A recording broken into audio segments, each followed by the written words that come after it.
Bonjour à toutes et à tous. Alors ce n'est pas une séance d'hypnose pour ceux qui me connaissent, mais là je vais vous montrer l'une de mes autres passions, la cuisine et en particulier la cuisine asiatique.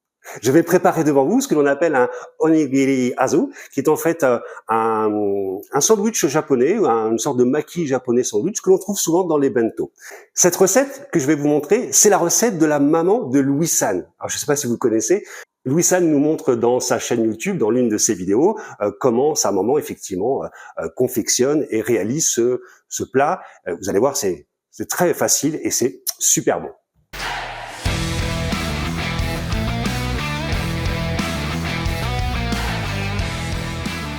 Donc pour cette recette, nous avons besoin donc d'épinards, on a besoin de poulet pour faire un poulet teriyaki, on a besoin de riz bien sûr, de feuilles d'ail, nori, des graines de sésame, optionnel, de la farine, optionnel aussi, mais c'est meilleur, vous comprendrez pourquoi après. Et donc, sauce de soja, du saké, oui, du saké dans la cuisine, et du sucre pour faire la sauce teriyaki. Alors, le poulet, il est intéressant de le piquer pour le rendre un peu plus tendre.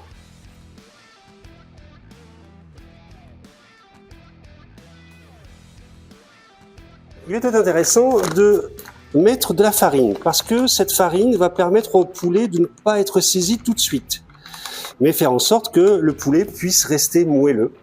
Donc c'est très intéressant qu'il reste moelleux, parce qu'un poulet trop cuit, trop dur, c'est pas très bon. On met un peu de farine, donc lors de la cuisson, en fait, cette farine va faire en sorte que votre poulet, en fait, reste très moelleux.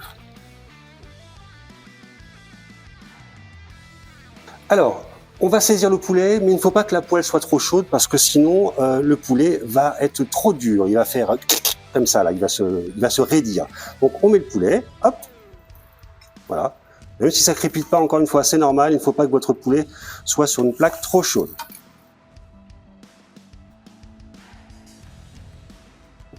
Ensuite, on met les épinards à revenir. Là, je vais baisser un petit peu, hop, attention, voilà.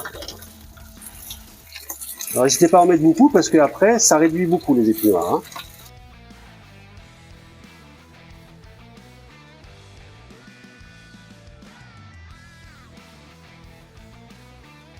Hop, on les réserve, on les sort du feu. À votre poulet, vous ajoutez au pif, hein, comme ça, hein, pas trop non plus, mais voilà, de la sauce soja. Et une petite pointe de saké.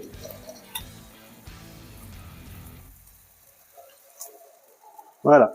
Et on referme le tout avec un couvercle et on laisse cuire quelques instants. Il faut bien vérifier la cuisson au fur et à mesure pour éviter que ça soit trop cuit. Alors, nous allons faire maintenant la sauce teriyaki pour le poulet, en attendant que le poulet continue de cuire tout doucement. Alors, pour cette sauce teriyaki, on va prendre dans un premier temps, donc là en fait je fais la cuisine ce soir pour 3 personnes. Donc on va dire que on va mettre 3 cuillères à soupe de sauce soja.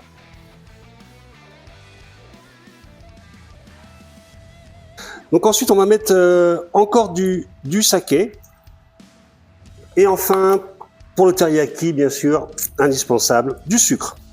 Et on va l'incorporer ensuite à notre poulet. Notre poulet est toujours en train de cuire, de mijoter doucement. On le retourne de temps en temps. Regardez un petit peu déjà la belle couleur qu'il commence à avoir. Hop. Et puis, on rajoute le teriyaki.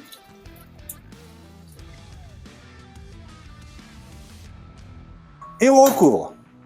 Et on laisse mijoter le temps que ça cuit, doucement, toujours vérifier que ça soit pas trop cuit et ne pas mettre trop fort le feu. Ce qui est intéressant, mais qui est complètement facultatif, c'est d'assaisonner le riz que l'on va mettre dans le onigiri azu.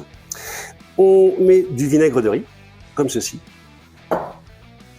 et du sucre, spécial dédicace à Louis.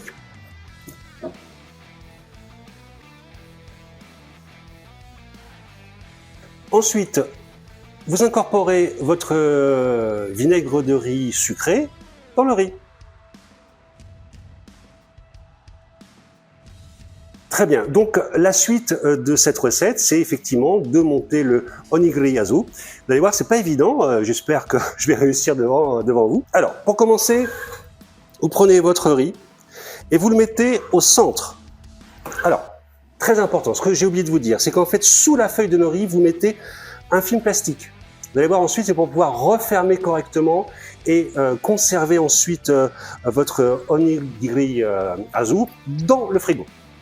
Donc, on met du riz au centre, comme ceci. Ensuite, une fois que vous avez placé votre riz, on met le poulet, on met des morceaux de poulet par-dessus, comme ceci. Une fois que vous avez mis votre poulet, vous mettez les épinards, vous remettez du riz, et ensuite, la phase un peu délicate va être effectivement le montage de ce onigiri azu.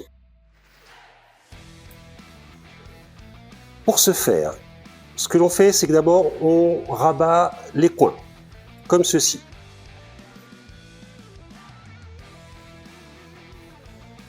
Ensuite, vous venez tout simplement rabattre votre film plastique pour maintenir tout ça bien fermement.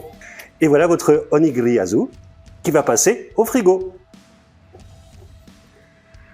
Voilà, notre onigiri azu en fait est resté dans le frigo pendant, on va dire, presque 40 minutes. Donc, ensuite, on le déballe. On enlève le film plastique qui est autour. On voit que la feuille de nori, en fait, s'est réhydratée. Donc, elle n'a plus du tout la même texture qu'elle avait au début. Elle est lisse et brillante, vous voyez. C'est magnifique. Hop. Ensuite, écoutez, on va couper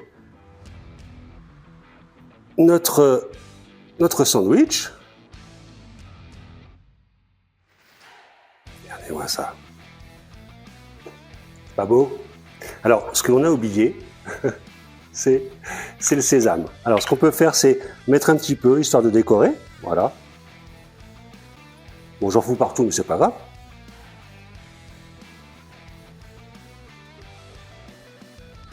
Et puis, on va le goûter.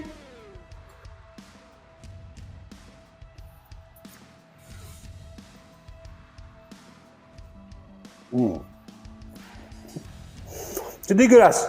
Non, je plaisante. C'est super bon. C'est super bon. C'est vraiment incroyable. Alors, je vais pas manger tout le sandwich devant vous. C'est super bon. C'est très simple à faire, vous l'avez vu. Ça prend pas beaucoup de temps. Et puis, merci d'avoir suivi cette vidéo. Et puis, merci à la maman de Louis-San. C'était vraiment une super recette. À très bientôt, peut-être pour une nouvelle recette. Ciao.